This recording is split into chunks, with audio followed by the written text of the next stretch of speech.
So what do you do? Now the economy was small. Remember that immigration increased the population tremendously rapidly. The economy did not follow, did not grow in the same proportion that it was. What do? You cannot really basically meet the demands of immigration absorption and of defense from internal sources. It's very difficult to do that. I mean, there's a limit to which a government, democratic government, can impoverish, can pauperize its own population. At some stage, people will start either voting with their feet, and that goes against the grain of a country which wants immigration rather than emigration, or there will be some riots or whatever, as we've seen in some other countries. So the answer was import surplus. If you can have an import surplus, and this I think I have to explain to those of you who are not economists, if you can have an import surplus, then it means that you can use more resources than you produce. The thing here is what's called sometimes the basic equation of national accounting. There are some basic facts of national accounting, and that says the following. If you take what the country produces, gross domestic product means what the people produce in the country. If you take that plus imports can be used, but wait a minute, you have to pay for your exports. So deduct from imports your exports. Some of the imports have to be paid by exports. So deduct from imports the exports, and you get the net imports, if you want, the net addition to what the country can use. What can it use? Can use it for consumption, private or public, government or private consumption, and for investment. This is the basic equation. I mean, this is the, I shall put it, the iron clothes, the iron shirt in which an economy operates. There's no way, you cannot create something out of nothing. So either you produce, or some people allow you to import more than you sell them. Because what's imports and exports? You exchange goods with the rest of the world. So if some people allow you to get more goods than you've given them in exchange, that's fine. Then you've got more goods which you can use. And you can use it either for consumption, or for defense, for the government, or for investment. So until quite recently, as a matter of until a few years ago, Israel imports exceeded exports in certain years very much so. This figure perhaps doesn't give you the feeling there's imports and exports there. The imports are on the top curve, the exports below, and the import surplus down there. I should have really shown you a figure of the import surplus, the proportion of GDP. In the early years it was 20%, which means the country could consume or invest more resources than produced, up to about 1/5 of what it produced. It's a tremendous lot. So that is how the economy really operated. Now, how was it done? You cannot create something out of nothing. So what used to be that it was the import surplus finance, first of all, what's called unilateral transfers. What are unilateral transfers? Again, for those of you who are not familiar with the term, this means that some nice people are giving you money, which you can use to buy things in their country or somewhere else, without asking for anything in exchange. Usually when people give a country money, it's in exchange for imports, for your exports, what they import from you. But sometimes people are ready to give you without getting something material. It could be political, sometimes allegiance or something. Now, in Israel's early years, there was first of all reparation from Germany. There was an agreement signed in the early 50s between West Germany and Israel to provide reparations for the Holocaust, which Israel got in order to be able to rehabilitate and resettle those of the survivors which came to live in Israel. So that was, in the early years, was a very important component of the unilateral transfers, which allowed Israel to import more than they exported. That went directly to the government, incidentally. Then there were personal restitutions from Germany. At some stage, Germany started paying people who survived. This was for those who didn't survive. And the restitutions for people who survived, compensations, whether it was for slave labor or for property which was taken away from them and so on. So this is one typical unilateral transfer. There were others from the Jewish diaspora who tried to support Israel or support some institutions. My university, for example, even now gets a lot of money from Friends of the Hebrew University in the United States. And what they ask in exchange is prestige. They don't ask sometimes an honorary doctorate for a big dollar. they don't ask for any goods, material goods, so the country can use it over and above what it produces. Now, and there were at some stage, there was also some, those years not a very large one, there was some aid from the United States of America, and there was private investment, not too much of it in those years, and borrowing abroad. Israel borrowed abroad a lot. There was things called Israel bonds, which originally were bought, especially by the Jewish communities in the States for, I would say, philanthropical reasons, and then it turned out that it was quite a good investment. Things like big trade unions wanted to invest in some relatively safe and profitable financial asset used to go for that. And Israel, this very important thing, never reneged on its debts.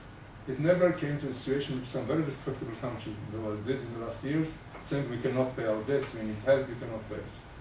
Almost. I can tell you the story, it's an anecdotal story, but it will illustrate it. In the early 50s, where the state coffers were very empty when it came to foreign exchange, they developed a situation when there was a boat bringing wheat to the country to be changed into flour, to be baked into bread. And the stock of flour in the country at that time, which was in the country at that time, would have sufficed for a fortnight, for 2 weeks of baking bread. But I don't know how much you know about international trade, but when a shipment is made, the captain of the ship does not hand over the goods until he knows that the payment has been done to the client who sent it. Because otherwise, that's that, it's a different country, we finish the whole story. And there were not, the country was lacking $20,000 to pay for that. And some sympathizer brought them that money. But that happened once. And never, Israel was in a situation to pay. Therefore it could and it still could borrow. Because if you borrow, you have to repay it. How do you repay it? From you borrow. And that's what's been going all the time. But the reason that Israel always paid up its debt on time, and paid an interest on time and so on, the result of it that it could go on doing that, it can still go doing that at fairly good rates. So this again, what does it mean borrowing? Somebody gives you money and they don't expect a return now, they expect a respect in the future. So in the present you can consume more or invest more. A lot of that was ultimately invested.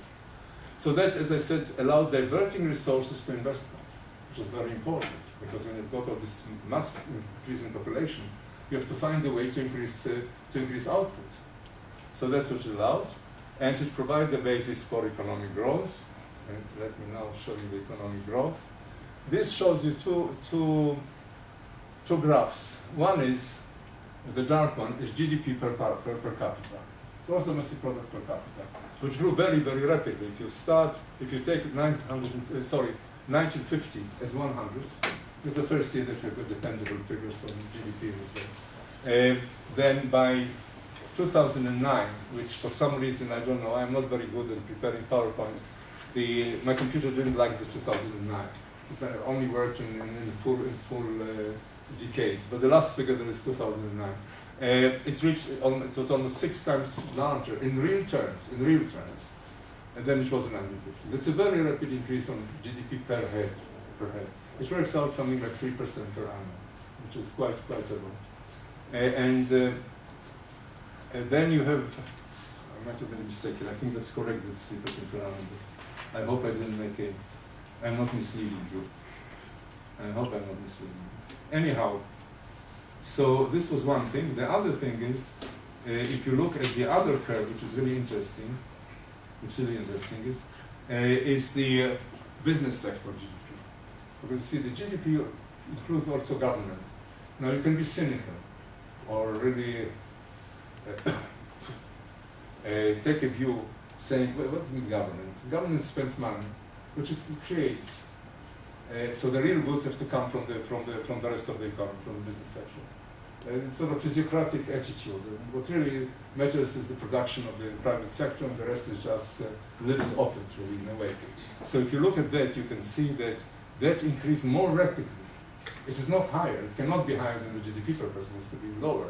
But if we take 1950 as a basis, it rose much more quickly, almost 8 times as quickly, 7.6 times as quickly, as from from 1950, while the GDP per head went up about 6 times.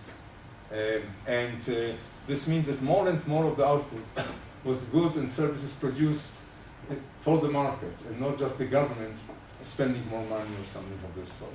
So this gives you some idea. You can see that there were years of very rapid increase, and there were years of rapid increase, and there were years which were rather sort of, you can see that in the doldrums, and I won't go into that, because if I start going into that, we'll never finish, and there's a limit even to your patience, so I can't do that.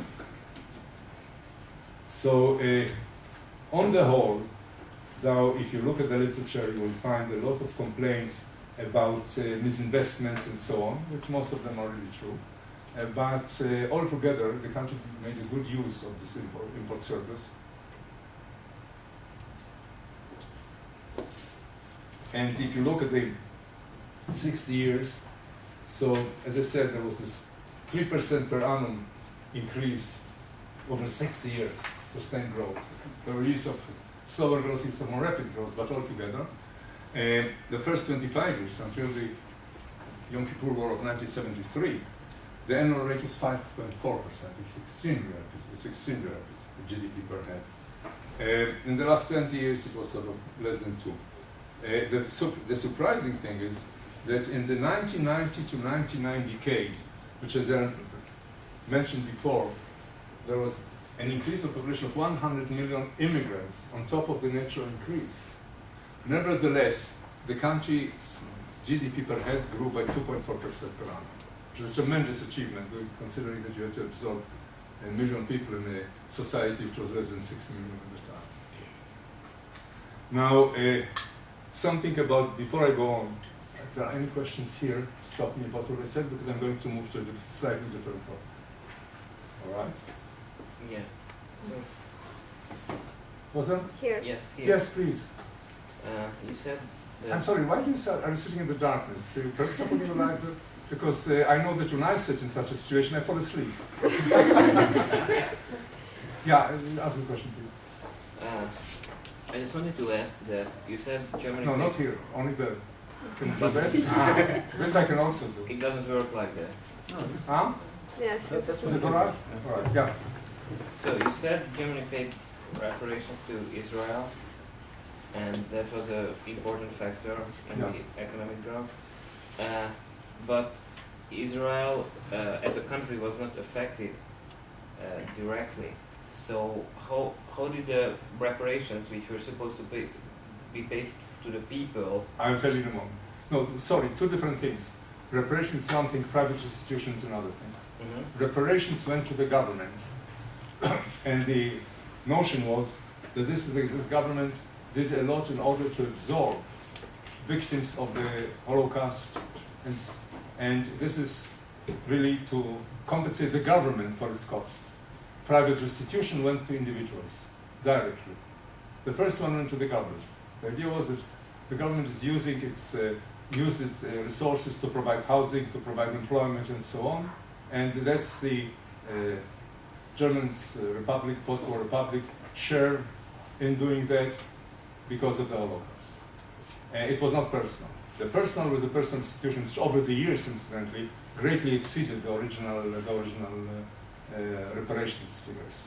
But the reparation figures came in the moment when the country was very poor in investment. It's an interesting situation, because in the early 50s, there was terrible objection in the country to dealing with Germany, and terrible objection of receiving reparations. The argument was, we don't accept money for blood.